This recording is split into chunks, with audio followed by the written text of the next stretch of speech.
Shaniqua. You're watching News Round this Easter Monday on CBBC. Here are some of what we've got for you. The nation's hit show is back, and lots of Easter fun around the world.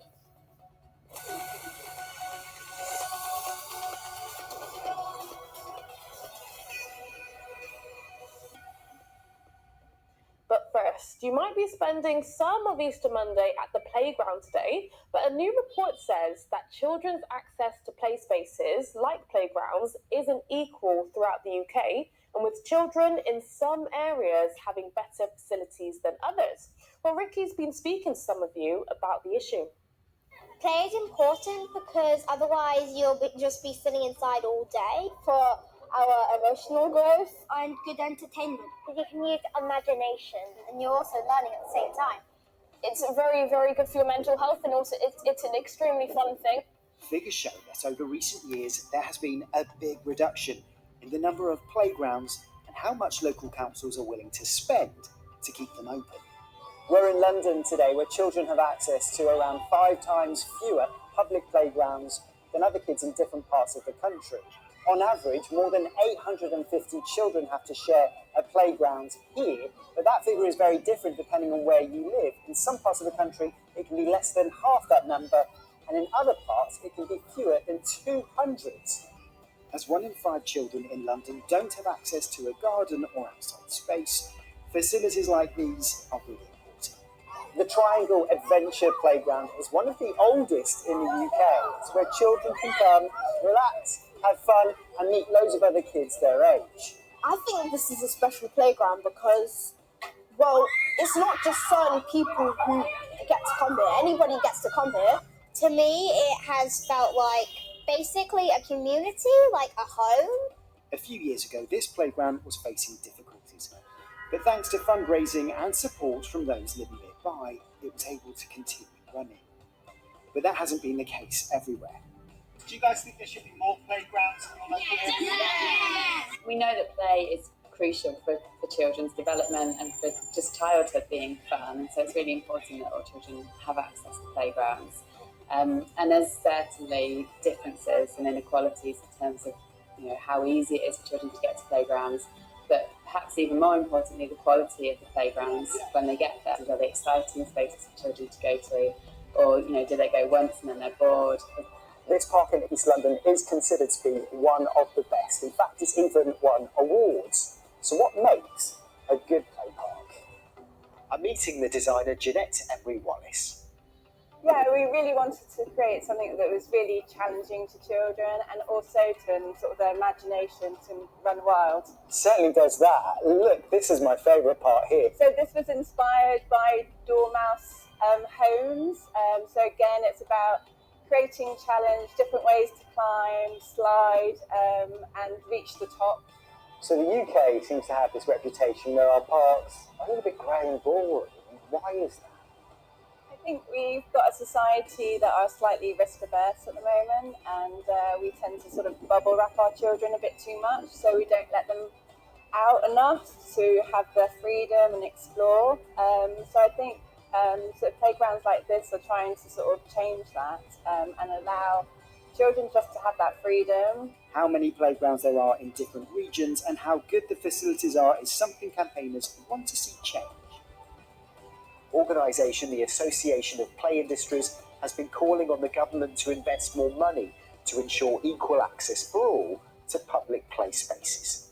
The government has now said it will give £9 million to help improve communities with the worst access to green spaces and £30 million to help improve local parks. Okay, next. From today, people over the age of 12 in Scotland will no longer need to wear face masks indoors in public places.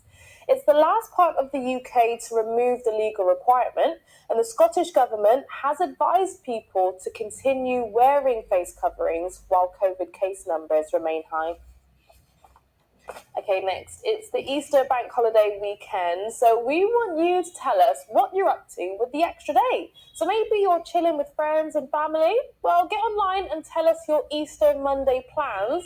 And whilst you're there, we've got loads more Easter fun, including the biggest, weirdest, and smelliest eggs on the planet and find out about the incredible Easter traditions around the world and why do we have Easter eggs in the first place?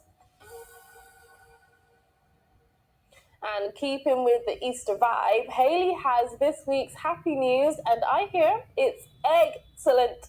Let's see. Hi, it's Hayley here with the world's most fantastic news to put a smile on your face. Here's happy news. Time for a smile. And seeing as it's the Easter holidays, let's start with an Easter-themed park in Hungary. It's got giant eggs, special, interesting figures, a rich egg tree, and lanterns. There's also the opportunity to learn various Easter egg decorating techniques. Next up, I just had to show you these two adorable, cute cubs. These two little black bears were born recently and are being looked after in a French wildlife park. They are just having some checks to make sure they are on the right path to live a strong and happy life. And to finish, how about this flower show with a twist? This is part of the largest gardening show that happens every year in the Netherlands. This year the theme is Green Cities, and the hope is that it will show people how they can transform city skyscrapers and flats into more green and environmentally friendly places.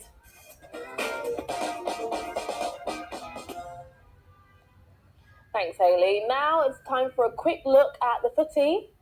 Chelsea will play Liverpool in the FA Cup final after beating Crystal Palace 2-0 in the semi-final. And Ruben Loftus-Cheek scored his first goal of the season an hour in, and soon after, Mason Mount added Chelsea's second, making it game over for Palace. And Chelsea's women are also into the FA Cup final, beating Arsenal 2-0. First came a great strike from Guro Reiten, then Jo Soo-young smashed the ball in for Chelsea, and they'll play Manchester City in the next month's final. And Rangers will play Hearts in the Scottish Cup final after beating Celtic 2-1. With just under 5 minutes left of extra time, Celtic defender Carl Starkfelt's own goal sealed Rangers' win. Right, let's end on some showbiz as Britain's Got Talent finally returned to our screens this weekend after a year off because of coronavirus. The judges were wowed by some amazing talent, including comedian Axel Blake, who got Simon Cowell's first Golden Buzzer of the series.